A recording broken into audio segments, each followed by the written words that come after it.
ఇది ప్రజాపాలన అని ఓ tag line పెట్టుకుంటుంది. కాంగ్రెస్ ప్రజల పార్టీ అని చెప్పుకుంటుంది. ఇక నువ్వు ఎప్పుడు చేస్తావు?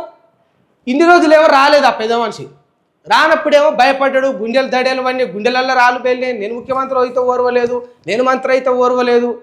కాంగ్రెస్ పార్టీ అధికారంలోకి వస్తే కేసీఆర్ సగం చచ్చిండు, దమ్ముంటే కేసీఆర్ బయటికి రా, నీకు సవాల్ ఇస్తున్నా, రా ప్రతిపక్ష హోదాను నువ్వు నిర్వర్తించు, ప్రతిపక్ష నాయకుడిగా నువ్వు వ్యవహరించు అని అంటివి.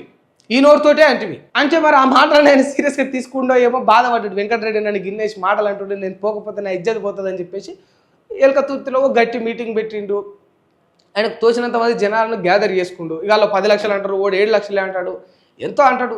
జనాలు అయితే వచ్చిండ్రు, వాళ్ళందరికీ చెప్పిండు, మరి మీరు ఓట్లేసి ఎన్నుకున్న ప్రభుత్వం గిట్లా చేస్తూ ఉన్నది, మరి మీరు కూడా ప్రశ్నించాలి, మరి నేను కూడా ప్రశ్నిస్తా, మనకు బంగారం రాకపోయే, పెన్షన్ రాకపోయే అని పలు అంశాలు పెట్టిండు. అదైనా డ్యూటీ వ్యవహరించుడు. దాన్ని యాక్సెప్ట్ చేసి నువ్వేం చేసినావో చెప్పగలగాలి. నువ్వేమైనా చేయకుంటే దాన్ని పరిగణలోకి తీసుకొని అవి తీర్చిదిద్దాలి. ఈ ప్రతిపక్ష నాయకుడితో పోటీపడి మీటింగ్ పెడతా అంటా ఉన్నాడు చూడరు మన మంత్రి. గిజోంటి వాళ్ళని మనం ఎన్నుకున్నాం, ఏం చేయాలి చెప్పుండ్రి? రారా అంటారు, ఇక వచ్చినాక మాట్లాడితేనేమో గిట్ల చేస్తారు. ఇది ఏమన్నా తెలంగాణ సమాజానికి మంచిదా? మరి మైండ్ ఉండి మాట్లాడతారా, మైండ్ లేక మాట్లాడతారా?